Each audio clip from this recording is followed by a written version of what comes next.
নমস্কার বন্ধুরা, আমি কুন্তল আর আপনারা শুনছেন কাহিনীস্কোপ। প্রথমেই সবাইকে জানাই শারদীয়ার আগাম প্রীতি এবং শুভেচ্ছা। বিশ্ব গোয়েন্দা সাহিত্যে শার্লক হোমসের নাম সর্বজন বিদিত। স্যার আর্থার কোনান ডয়েলের অনন্য গোয়েন্দা চরিত্রটি বিপুল পাঠকপ্রিয়, মূলত তার ক্ষুরধার মেধা এবং অসামান্য পর্যবেক্ষণের গুণে। আজকাল বাংলায় শার্লক হোমসকে নিয়ে ফ্যান ফিকশন লেখার আগ্রহ চোখে পড়ার মতো। অথচ মজার বিষয় হল, স্বয়ং কোনান ডয়েল বেঁচে থাকতে ও তার মৃত্যুর পর একাধিক প্রথিতযশা সাহিত্যিকরা শার্লকের ফ্যান ফিকশন লিখেছেন। আজকাল অনেক বাঙালি বোদ্ধারাই বলে থাকেন, প্রকৃত ফ্যান ফিকশন সেটাই যখন তা মূল লেখার সমধর্মী হয় বা মূল রচনার নির্যাসটুকু একই থাকে। অথচ অনেক প্রথিতযশা সাহিত্যিকে ডয়েলের মূল শার্লকের নির্যাস অক্ষুণ্ণ রাখার প্রয়োজন বোধ করেননি মোটেই। ফলত অনেক সময়তেই তা মামলা পর্যন্ত গড়িয়েছে। তবে তাঁরাও কম বুদ্ধিমান ছিলেন না। তাঁরা শার্লক হোমসের নামটি সরাসরি নিলেন না, বরং একই রকম আরেকটি চরিত্রের নাম দিয়ে নিজেদের রচনা চালিয়ে যেতে লাগলেন।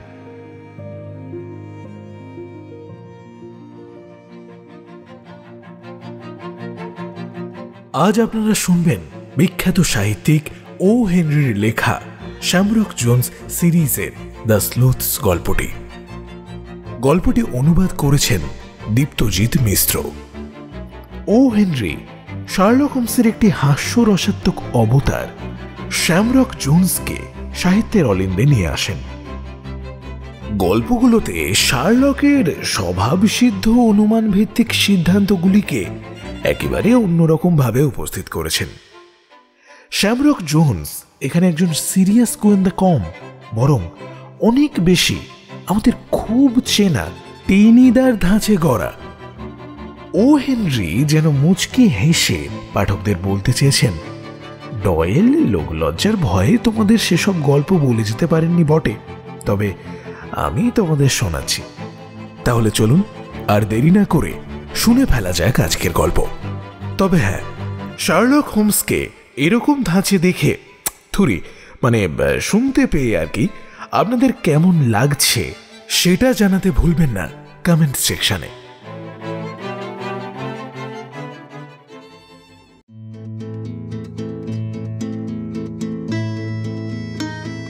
আপনারা শুনছেন কাহিনী স্কোপ।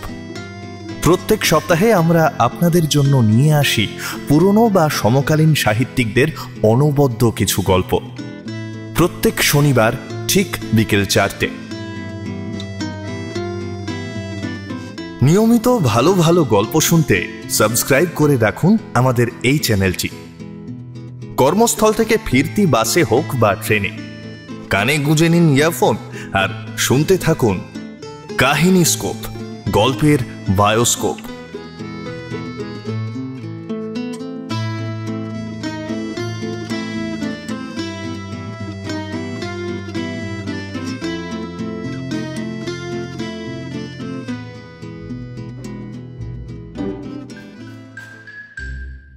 যেমন নিখুঁতভাবে একটা মোমবাতির শিখা নিভে যায়, ঠিক সেইভাবেই নিউ ইয়র্কে একজন হাওয়া হয়ে যাবেন। শহরের সব তদন্তকারী সংস্থা, শিকারী কুকুরের মতো গন্ধ শোঁকা পুলিশ, শহরের গোলকধাঁধায় ঘুরে বেড়ানো গোয়েন্দারা এবং নিজের ঘরে বসে যুক্তিতর্কের চালবোনা বেসরকারি গোয়েন্দারা, সবাই এই সন্ধানে ঝাঁপিয়ে পড়বেন। বেশিরভাগ ক্ষেত্রেই ভদ্রলোকের মুখটা দ্বিতীয়বার দেখা যাবে না।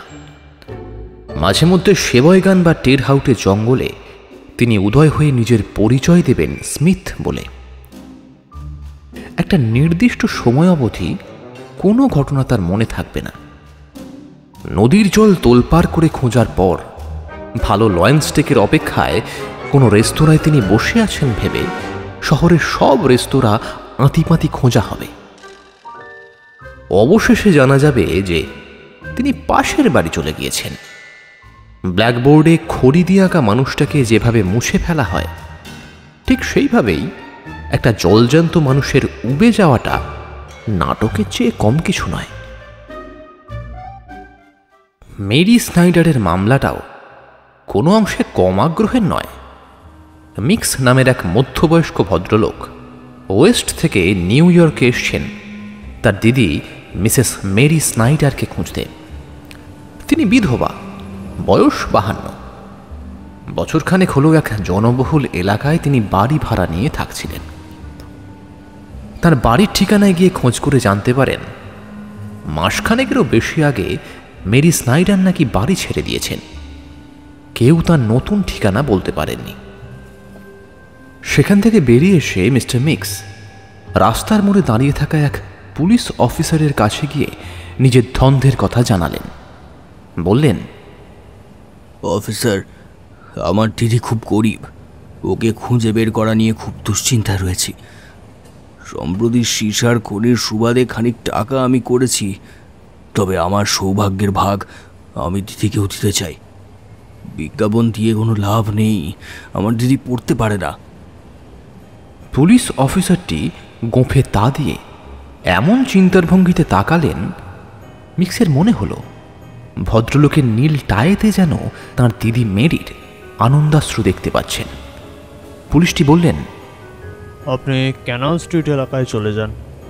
ওই এলাকায় প্রায়ই ঠেলা গাড়িতে বৃদ্ধ আর প্রৌঢ়ারা ধাক্কা খান। ওই যারা ঠেলা চালায় ওদের থেকেই আপনি আপনার দিদির খোঁজ পেলেও পেতে পারেন। আর এই পরামর্শ পছন্দ না হলে আপনি বরং পুলিশ হেডকোয়ার্টার্সে চলে যান, সেখানে যে কোনো পুলিশকে কাজে লাগান। অবশেষে পুলিশের সদর দফতরে গিয়ে মিক্স সাহায্য পেলেন। সঙ্গে সঙ্গে খবর পাঠানো হলো মেরি স্নাইডারের একটা ছবি তার ভাই সঙ্গে করে নিয়ে এসেছিলেন। সেই ছবিটাই ছড়িয়ে দেওয়া হলো। মালবেরি স্ট্রিটের পুলিশ প্রধান এই মামলায় গোয়েন্দা ম্যালিন্সকে নিয়োগ করলেন।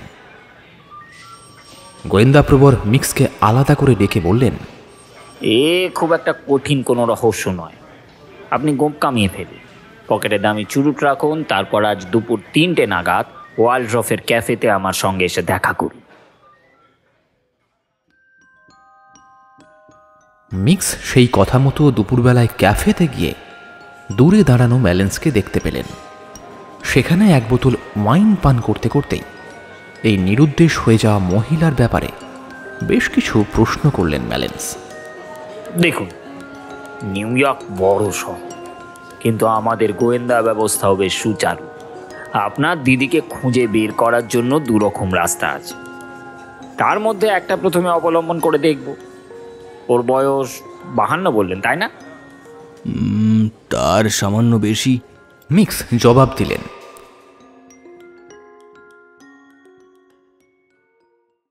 ওয়েস্টের এই ভদ্রলোককে নিয়ে ম্যালেন্স শহরের বৃহত্তম দৈনিকগুলির মধ্যে একটির বিজ্ঞাপন অফিসে গেলেন।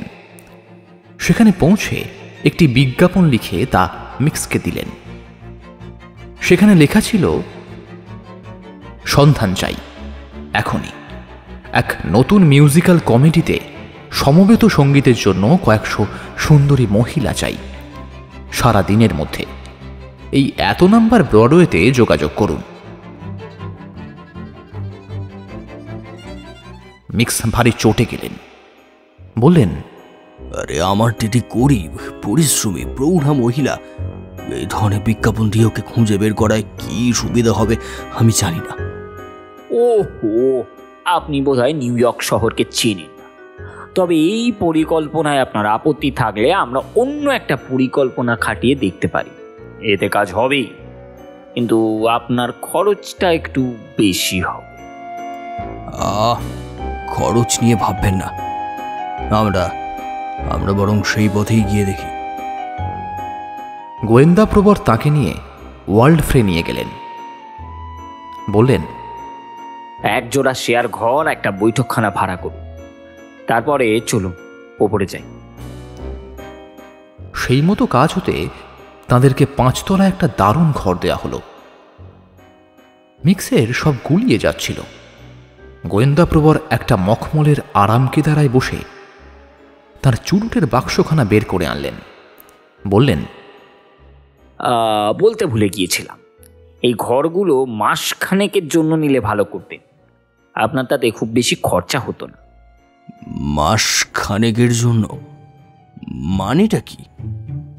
মিক্স তো হতবাক। আসলে এই পন্থায় কাজটা হতে একটু সময় লাগবে আর কি। বলেছিলাম এতে খরচের মাত্রাটা একটু বেশি। আপকামিং স্প্রিং অবধি আমাদের অপেক্ষা করতে হবে। তখন নতুন স্ট্রিট ডিরেক্টরি বেরোবে, তাতে আপনার দিদির নাম ঠিকানা থাকবে বলেই আমার ধারণা। মিক্স আকাশ থেকে পড়লেন, যদিও বুঝে গেলেন একে দিয়ে কোনো কাজ হবে না। সঙ্গে সঙ্গে এই গোয়েন্দা প্রবরকে ঘাট থেকে নামালেন তিনি।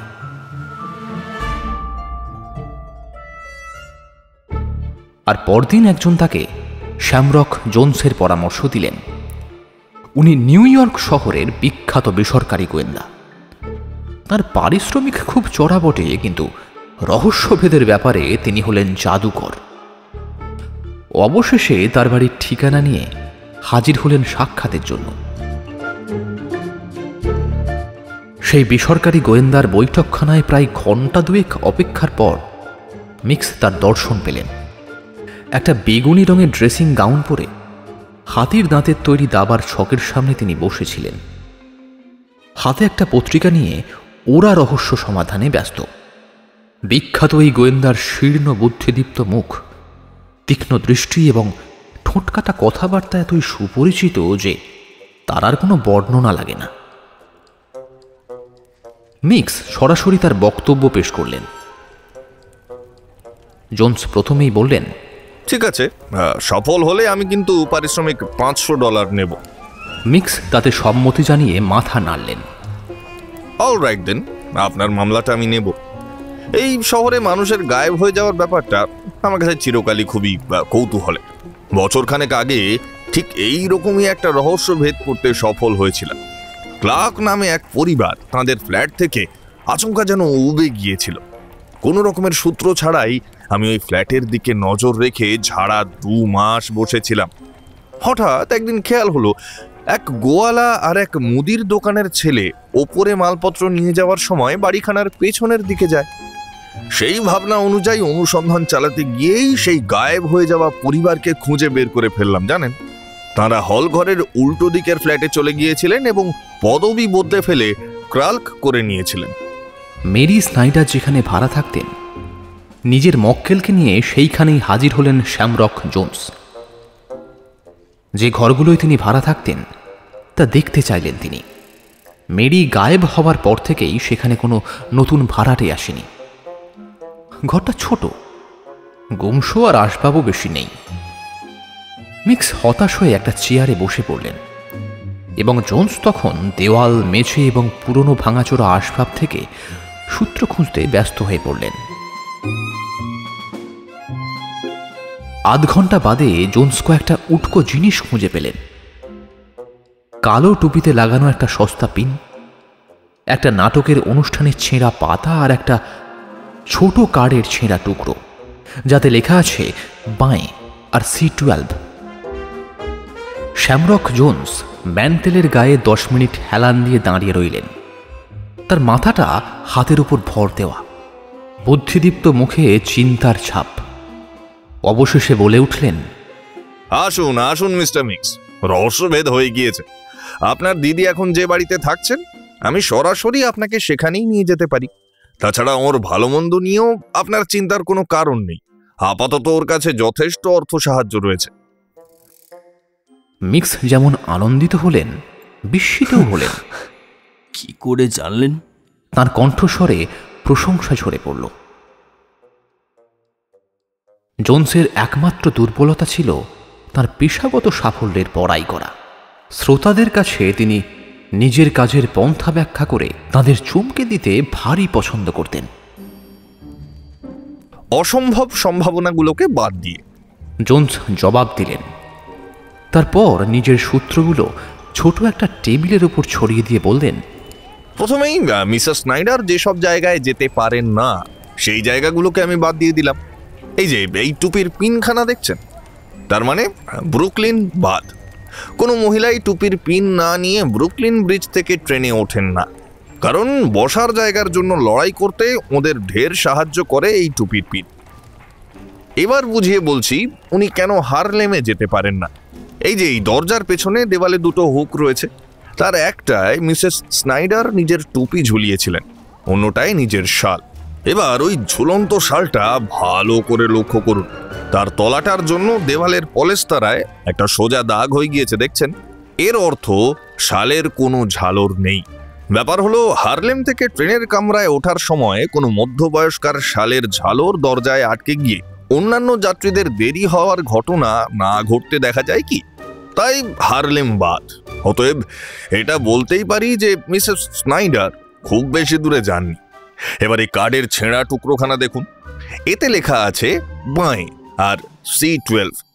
যদ্দূর জানি ওই 12 নম্বর এভিনিউ সি খুব ভালো জাতের ভাড়া বাড়ি, সেখানকার খরচ সামলানো আপনার দিদির কম্য নয়। তারপর এই নাটকের ছেঁড়া পাতাখানা চোখে পড়ল, যেটা ভারী অদ্ভুতভাবে দুমড়ানো। এর অর্থ কি? আপনার কাছে যদিও এর কোনো অর্থ নেই ঠিকই মিস্টার মিক্স, কিন্তু আমার মতো যারা এই ধরনের ছোট ছোট ব্যাপার নিয়ে মাথা ঘামান, তাঁদের কাছে এর বিলক্ষণ একটি অর্থ আছে। আপনি বলেছিলেন আপনার দিদি সাফাইয়ের কাজ করতেন, তিনি অফিস আর হল ঘরের মেঝে মুছতেন। এখন না ধরে নেওয়া যাক তিনি কোনো নাটকের দলেই এমন কোনো কাজ নিয়েছিলেন। আচ্ছা, দামি গয়নাগাটি সব থেকে বেশি কোথায় হারায় মিস্টার মিক্স? অবশ্যই নাটকের অনুষ্ঠানে। এই ছেঁড়া পাতাখানা মন দিয়ে দেখুন, চারপাশের এই গোল দাগটা খেয়াল করুন।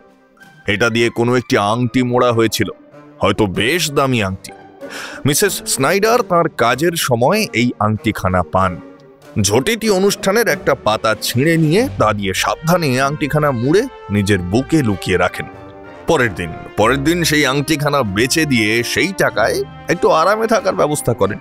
ওয়েল দেন, এইভাবেই আমি সিদ্ধান্তে এলাম যে অ্যাভিনিউ সি এর 12 নম্বর বাড়িতে গিয়ে আপনার দিদিকে খুঁজে পাওয়া খুব একটা আশ্চর্যের কিছু হবে না।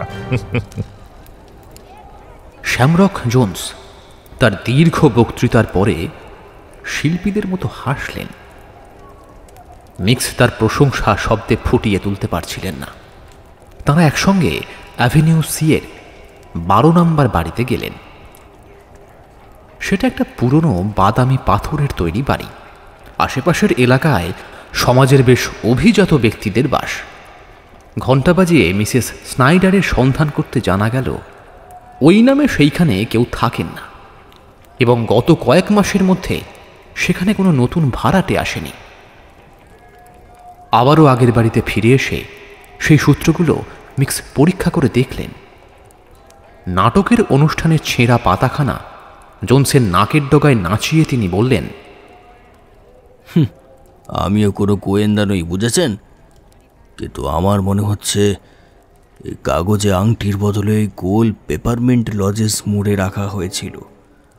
আর এই ঠিকানার কাগজটা দেখে মনে হচ্ছে এটা কোনো প্রেক্ষাগৃহের আসনের টিকিটের অংশ, যাতে বাঁ দিকে সি সারি বরাবর এই দেখুন 12 নম্বর আসনের কথা লেখা আছে। শ্যামরক জোন্সের চোখে এবার হারিয়ে যাওয়ার মতো দৃষ্টি ফুটে উঠল। তিনি বললেন, আমার মতে আপনি একবার জাগিন্সের সাথে কথা বলুন। কে জাগিন্স? উনি আধুনিক পদ্ধতিতে গোয়েন্দাগিরি করার এক দলের নেতা। আমাদের তুলনায় যদিও ওদের পন্থা আলাদা, কিন্তু শুনেছি জাগিন্স নাকি অনেক জটিল রহস্যের সমাধান করেছেন।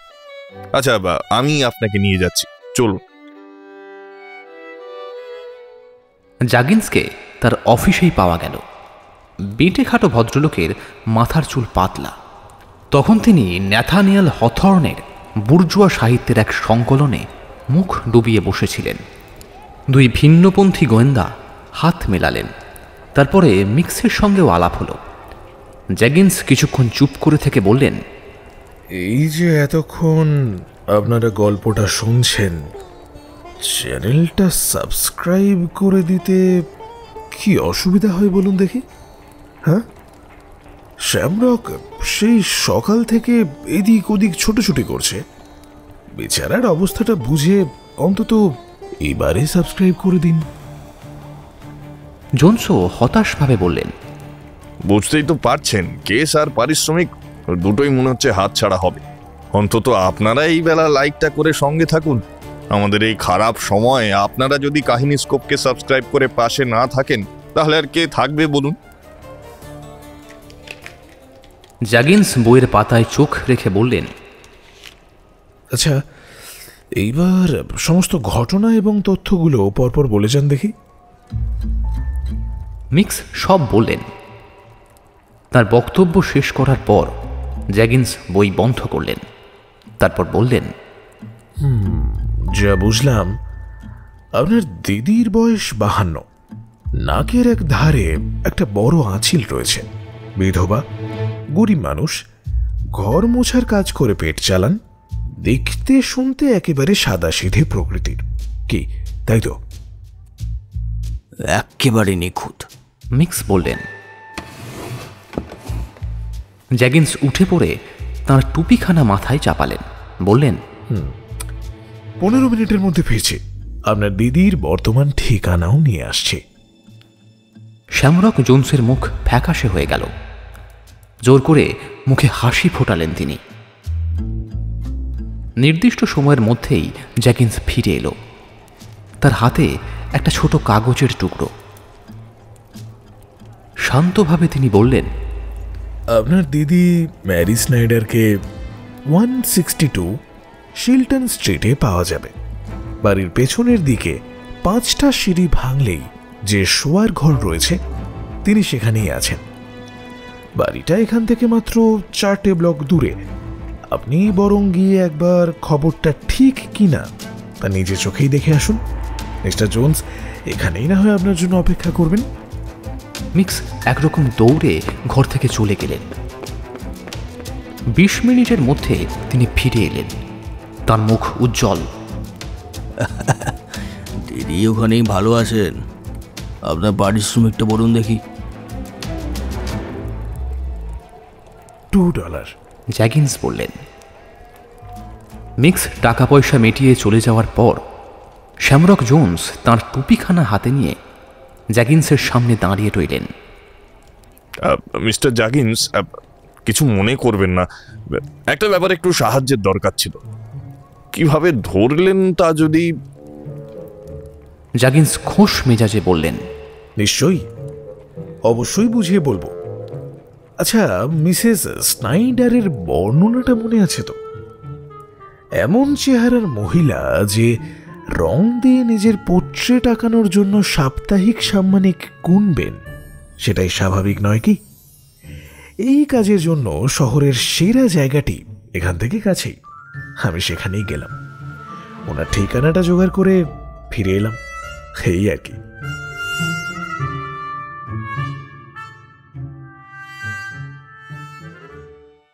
কেমন লাগলো আজকের পর্ব অবশ্যই জানান কমেন্টে। আমাদের শ্রোতা বন্ধুদের জন্য এই গল্পটির বিষয়ে আরও একটি মজার তথ্য রয়েছে। এই গল্পে লেখক ও হেনরি রহস্যভেদ করতে শেষ পর্যন্ত জাগিন্স নামে এক গোয়েন্দা শরণাপন্ন হয়েছেন। এক জায়গায় তিনি কথাও বলেছেন যে জোন্স আর জাগিন্স দুই বিপরীত ধর্মী গোয়েন্দা। আসলে জাগিন্সও এক বিখ্যাত গোয়েন্দার ছায়ায় তৈরি। সাহিত্যিক এম ম্যাকডানেল বাটকিন বিখ্যাত দুই গোয়েন্দা চরিত্রের জন্ম দিয়েছিলেন শার্লকের সমকালীন সময়, পল বেক এবং ডোরা মিল। প্রথমজন পুরুষ এবং দ্বিতীয়জন মহিলা। পরবর্তীতে লেখক তার এই দুই চরিত্রকে একে অন্যের সঙ্গে বিয়ে পর্যন্ত দিয়েছিলেন। এই পল বেকের গল্পগুলোই যখন ছোট গল্প হিসেবে বিভিন্ন জায়গায় প্রকাশিত হচ্ছিল, তখন তার নাম ছিল অ্যালফ্রেড জাগিন্স। পরবর্তীতে এই সমস্ত লেখা নিয়ে সংকলন করার সময় প্রকাশক মহাশয়ের অনুরোধে অ্যালফ্রেডের নাম বদলে রাখা হয় পল বেক। পরবর্তীতে এই চরিত্রটি এই দ্বিতীয় নামেই বেশি বিখ্যাত হয়েছিল। বাংলা তথা বিশ্ব সাহিত্যের নবীন ও প্রবীণ লেখকদের ব্যতিক্রমী লেখা নিয়ে আমরা নিয়মিত আসছি আমাদের এই চ্যানেলে। আপনাদের যদি আমাদের গল্প ভালো লেগে থাকে তাহলে অবশ্যই একটা লাইক করে দেবেন। আরও এরকম গল্প শুনতে চাইলে সাবস্ক্রাইব করে আমাদের পাশে থাকবেন। আর যদি মনে করেন এরকম গল্প আরও অনেক মানুষের কাছে পৌঁছানো উচিত, তাহলে না হয় আরেকটু কষ্ট করে গল্পের লিঙ্কটা বন্ধুদের শেয়ার করে দেবেন। আপনাদের এই ছোট্ট ভালোবাসা আমাদের পৌঁছে দিতে পারে আরো অনেক মানুষের কাছে। আজকের গল্প পাঠে আলাপন, শ্যামরক জোন্সের চরিত্রে শঙ্খ, মিস্টার মিক্স শুভঙ্কর, গোয়েন্দা মালিন্স অর্পণ, পুলিশ সুশ্রীক, গোয়েন্দা জাগিমসের চরিত্রে আমি অর্থাৎ কুন্তল। গল্পের স্ক্রিপ্ট এবং সাউন্ড ডিজাইনে সুশ্রীক, কভার ডিজাইনে রৌনক, সমগ্র পরিকল্পনায় শ্রী কৌশিক রায়। আগামী সপ্তাহে আমরা আবারও ফিরে আসছি নতুন একটি গল্প নিয়ে।